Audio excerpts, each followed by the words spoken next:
तो stock market as a business करना था हमें। लास्ट वीडियो में हमने सीख लिया कि अपने कैपिटल को कैसे डिवाइड करना है, कैसे मैनेज करना है।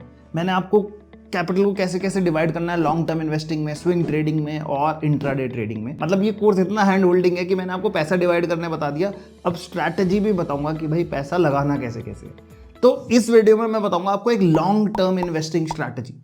ये स्ट्रैटेजी ऐसी है, मैंने यार 2016 से लेके अभी तक ये फॉलो की है और वही जर्नी मैं आपको दिखाऊंगा चार्ट के बेसिस पे। एंड मैं चाहूंगा कि आप भी वो स्ट्रैटेजी फॉलो करो और ये स्ट्रैटेजी आपको बहुत अच्छा रिटर्न देगी। अब स्ट्रैटेजी के रूल्स क्या क्या है। पहले हमारा इन्वेस्टमेंट, अगर आपको स्टॉक मार्केट के बारे में कुछ भी नहीं पता, अभी स्टार्ट करना है, तो हम इन्वेस्ट करेंगे किसमें, निफ्टी 50 में। अब निफ्टी 50 क्या है, बहुत सारे लोगों को ये भी नहीं पता। Nifty 50 is an index of top 50 companies of India. India की जो टॉप 50 कंपनियां का जो एवरेज होगा उसको हम निफ्टी 50 बोलते हैं। अब इसमें यह भी है कि अगर कोई कंपनी अच्छा परफॉर्म नहीं कर रही तो निफ्टी में वो कंपनीज ऐड भी हो जाती है, तो ये और बेटर चीज है। तो मतलब आपकी टेंशन ही खत्म होगी कि अच्छे स्टॉक कैसे सेलेक्ट करूं, क्या करूं। अपना जो इंडेक्स है उसी के अंदर पैसा लगाते रहो। इंडेक्स में पैसा लगाने के लिए क्या होता है, एक्सचेंज ट्रेडेड फंड होते हैं जिनको ETFs बोलते हैं। तो निफ्टी 20 बाय कर सकते हो आप निफ्टी में इन्वेस्ट करने के लिए। And to invest in Nifty क्या करेंगे, मैं निफ्टी का लूंगा डेली टाइम फ्रेम का चार्ट एंड उसके ऊपर लगाऊंगा 200 EM। अब ये कैंडलस्टिक और EM में जो बेसिक चीजें अगर आपको नहीं पता तो उसके लिए एक्स्ट्रा एक लेक्चर है जिसमें EM और कैंडलस्टिक एक्सप्लेन किया हुआ है, तो पहले वो देख लो तब इस पे आ जाना ताकि समझ में आए ढंग से। तो यहाँ पे 200 एक्सपोनेंशियल मूविंग एवरेज क्यों यूज किया, क्योंकि जो स्टॉक मार्केट है वो साल में ऑलमोस्ट 200 दिन ही चलती है। 365 डेज होते हैं आप कहोगे साल में, लेकिन स्टॉक मार्केट 200 दिन के आसपास, 211 दिन के आसपास खुली रहती है। तो हमें क्या चाहिए, 200 EM में क्या बता रहा है कि मार्केट का एवरेज क्या है। हमें मार्केट में महंगे रेट पे इन्वेस्ट नहीं करना, सस्ते रेट में चलो हमें नहीं पता कहाँ पे इन्वेस्ट करना है, लेकिन कम से कम एवरेज पे तो खरीद लो सामान। यही लॉजिक है इसके पीछे। मतलब आप ये चाहते हो मार्केट में कभी भी कुछ सामान खरीदने चाहते हो, आप यही चाहते हो ना कि मुझे महंगा न मिले, सस्ता न मिले, कम से कम उस रेट पे तो मिल जाए जिस रेट पे सबको मिल रहा। तो हम एवरेज रेट पे अपना पैसा इन्वेस्ट करेंगे। तो बस सिंपल सा एक 200 मूविंग एवरेज यूज करना है और निफ्टी 50 का चार्ट लगाना है डेली का। इसको यूज करके, इसी स्ट्रैटेजी को आप निफ्टी के स्टॉक्स में भी इन्वेस्ट कर सकते हो। निफ्टी के जो भी निफ्टी 50 इंडेक्स के स्टॉक्स हैं उसमें भी आप सेम स्ट्रैटेजी अप्लाई कर सकते हो, डिपेंडिंग अपॉन आप कौन से सेक्टर में इन्वेस्ट करना चाहते हो। तो वो स्टॉक चूज करो, उसमें सेम स्ट्रैटेजी लगाओ, वो भी चल सकता है। लेकिन जो बिल्कुल नहीं है उसमें कुछ नहीं करना, निफ्टी में इन्वेस्ट करना है। निफ्टी 20 अपना एक्सचेंज ट्रेडेड फंड है, उसमें इन्वेस्ट करना स्टार्ट कर दो। तो चलो दिखाता हूँ फिर ये स्ट्रैटेजी अपने सिस्टम की स्क्रीन पे और देखो कितना मजा आएगा आपको स्ट्रैटेजी सीखने में। चलो देखते हैं एक लॉन्ग टर्म इन्वेस्टिंग स्ट्रैटेजी। मैं ये सब चीजें आपको चार्ट पे दिखाऊंगा, या तो आप ट्रेडिंग व्यू यूज कर सकते हो, नहीं तो जीरोधा काइट जो एप्लीकेशन है उसके अंदर अपना चार्ट व्यू को ट्रेडिंग व्यू चेंज करके आप चार्ट एनालिसिस कर रहे हो, तो हम काइट यूज कर रहे हैं ऐप जो है। तो जब भी हम इन्वेस्टमेंट के बारे में सोचते हैं तो हम इन्वेस्टमेंट कहाँ पे करेंगे, निफ्टी 50 के अंदर करेंगे। मैंने आपको बता दिया पहले कि निफ्टी 50 के अंदर हम इन्वेस्टमेंट करेंगे। और इन्वेस्टमेंट करने के लिए स्ट्रैटेजी क्या है, हमें बहुत सिंपल सी स्ट्रैटेजी मैं आपको बताऊंगा, लॉन्ग टर्म इन्वेस्टिंग स्ट्रैटेजी है। आपको क्या करना है, आपको इंडिकेटर्स टैब में जाना है, EM में टाइप करना है, ठीक है। जिसको ये EM में और ये सब नहीं पता तो उसके लिए एक एक्स्ट्रा लेक्चर है, वो जाके देख सकते हैं कि EM में और ये कैंडलस्टिक ये सब अगर बहुत बेसिक नॉलेज भी नहीं है तो वो जाके चेकआउट कर सकते हो। मैंने EM में ऐड कर दिया यहाँ पे, तो मूविंग एवरेज एक्सपोनेंशियल ऐड हो गया। सेटिंग्स में इसको चेंज कर दिया, लेंथ को मैंने चेंज कर दिया 200। कलर मेरे को जो भी पसंद है, जैसे मेरे को रेड कलर पसंद है तो रेड कलर से 200 मूविंग एवरेज की लाइन आ गई।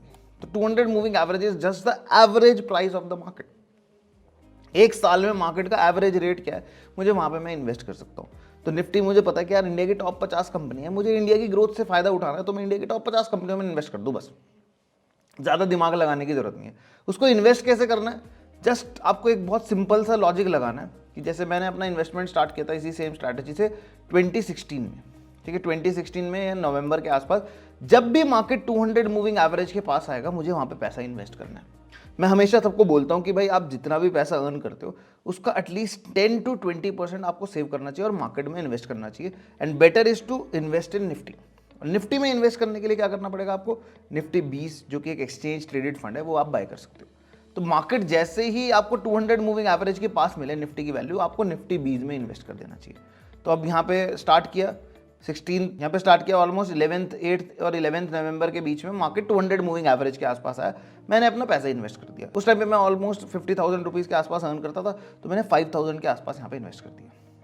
देन मार्केट जब भी नीचे जाए कोई प्रॉब्लम नहीं है, वापस ऊपर 200 मूविंग एवरेज पे आ रही है, यहाँ पे मैं इन्वेस्ट कर दूंगा। अब यहाँ पे कैच है कि मुझे अपने पैसे को सेव जरूर करते रहना, कि जो भी मैं मंथली 5,000 रुपीज़ मैंने सेविंग सोचा है तो मैं सेव करता रहूँगा। जैसे ही मार्केट 200 मूविंग एवरेज पे आए तब मुझे इन्वेस्ट कर देना, चाहे ऊपर से नीचे आए क्या नीचे से ऊपर, क्योंकि मुझे महंगा नहीं चाहिए, मुझे सस्ता नहीं चाहिए, मुझे एवरेज रेट पे चाहिए, क्योंकि मुझे पता नहीं नीचे कितना नीचे जा सकता है ये भी नहीं पता, और ऊपर कितना ऊपर जा सकता है ये भी नहीं पता।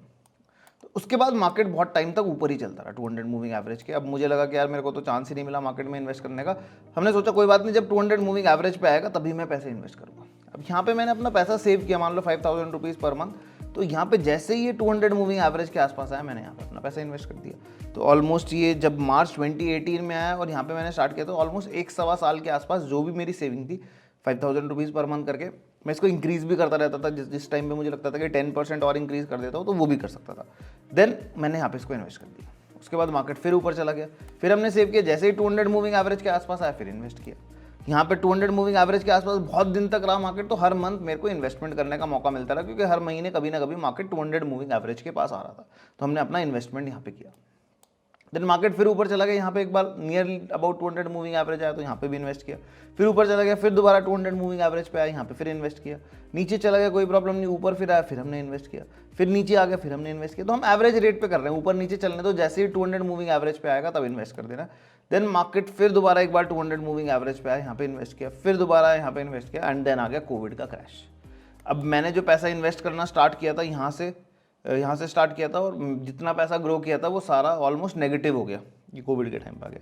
लेकिन मुझे अपनी स्ट्रैटेजी को फॉलो करना है, मैंने कहा कोई प्रॉब्लम नहीं, जब वापस ऊपर आएगा 200 मूविंग एवरेज के आसपास मैं फिर इन्वेस्ट कर दूंगा। फिर ऊपर मार्केट आएगा, फिर दोबारा 200 मूविंग एवरेज के आसपास आएगा, फिर इन्वेस्ट कर दूंगा। लेकिन यहाँ पे सेविंग नहीं छोड़ी, हर महीने अपने 5000 रुपीज़ पर मंथ जो भी मैंने 10% अपनी सैलरी का सेव करना था वो किया, एंड उसको फिर यहाँ पे इन्वेस्ट कर दिया, फिर यहाँ पे इन्वेस्ट कर दिया। एंड उसके बाद एक बहुत बड़ा रिटर्न मिला, ऑलमोस्ट मार्केट ऊपर की साइड चला गया। अब फिर मार्केट दोबारा 200 मूविंग एवरेज के पास आने लगा यहाँ पे 2022 में। लेकिन ये पूरा का पूरा जो मेरा कैपिटल पूरा डिप्लॉयड था वो यहाँ पे मेरे को बड़ा रिटर्न दे गया, एंड फिर मैंने यहाँ पे इन्वेस्ट किया। ऐसे ही मैं हमेशा 200 मूविंग एवरेज पे इन्वेस्ट करता हूँ, अभी भी कर रहा हूँ, एंड देखते हैं मार्केट क्या करता है आगे। अभी भी ऑलमोस्ट 200 मूविंग एवरेज के आसपास है। तो चाहते हो तो इन्वेस्टमेंट करना स्टार्ट कर सकते हो निफ्टी 20 में। निफ्टी में पैसे इन्वेस्ट करना है तो निफ्टी 20 में इन्वेस्ट करो। सिंपल सा लॉजिक है। अगर इंडिया, आपको लगता है कि इंडिया ग्रो करेगा तो इंडिया की टॉप 50 कंपनियां ग्रो करेंगी। मुझे इंडिया की ग्रोथ का फायदा उठाना है, मुझे टॉप 50 कंपनियों में पैसा लगा देना। स्ट्रैटेजी मैंने आपको बता दी, इतनी सिंपल स्ट्रैटेजी। आपको लगता है मैं निफ्टी में नहीं लगाता, मुझे इंडिविजुअल कोई सेक्टर पसंद है, कोई स्टॉक पसंद है, सेम स्ट्रैटेजी आप स्टॉक में भी फॉलो कर सकते हो। आपको लगता है रिलायंस में इन्वेस्ट करना है, 200 मूविंग एवरेज के आसपास इन्वेस्ट करते रहो। आपको लगता है SBI में करना है, वो कर सकते हो। आप जो भी आपको स्टॉक पसंद है आप उसमें 200 मूविंग एवरेज के आसपास आने का वेट करो, वहाँ पे इन्वेस्ट करते रहो। बहुत सिंपल सी लॉजिक, बहुत सिंपल सी स्ट्रैटेजी। अब आप खुद ही सोचो कि अगर मैंने यहाँ से पैसा इन्वेस्ट करना स्टार्ट किया था 2016 से, मैं यहाँ पे पैसे इन्वेस्ट किए, फिर यहाँ पे किए, फिर ऐसे करता रहा मैं पूरे पैसे इन्वेस्ट। अब आप मेरे को बताओ कि क्या मेरा पैसा ग्रो किया होगा या कम हुआ होगा? मेरा पैसा ग्रो किया होगा। इसकी कैलकुलेशन, अगर ये आपका पैसा अगर 18% से ग्रो करता है, ऑलमोस्ट कंपाउंडेड एनुअल के हिसाब से 18% से ग्रो करता है अगर आप ऐसे पैसे इन्वेस्ट करो, एंड अगर इस साइकिल को आप फॉलो कर लो 10 ईयर्स तक, तो आपकी मनी ऑलमोस्ट 4 to 5 टाइम्स हो सकते हैं। जितना पैसा आपका इन्वेस्टेड होगा 10 ईयर्स में, वो 4 to 5 टाइम्स मल्टीप्लाई हो जाएगा। और क्या चाहिए भाई, इससे बेटर और क्या रिटर्न लोगे? बहुत सारे ट्रेडिंग करते हैं, ये सब चीज़ें करते हैं स्टॉक मार्केट में, इतना रिटर्न कोई नहीं कमा पाता। 3 साल बाद स्टॉक मार्केट ट्रेडर सारे पैसे दे के चले जाते हैं यहाँ पे। तो समझाया, अब 80% पैसा इन्वेस्टिंग में लगाना है, वो कैसे लगाना है वो ट्रिक भी दे दिया आपको। इससे ज़्यादा और क्या एक्सपेक्ट करोगे? तो यही था भाई इन्वेस्टिंग स्ट्रैटेजी। तो कैसी लगी भाई फिर स्ट्रैटेजी?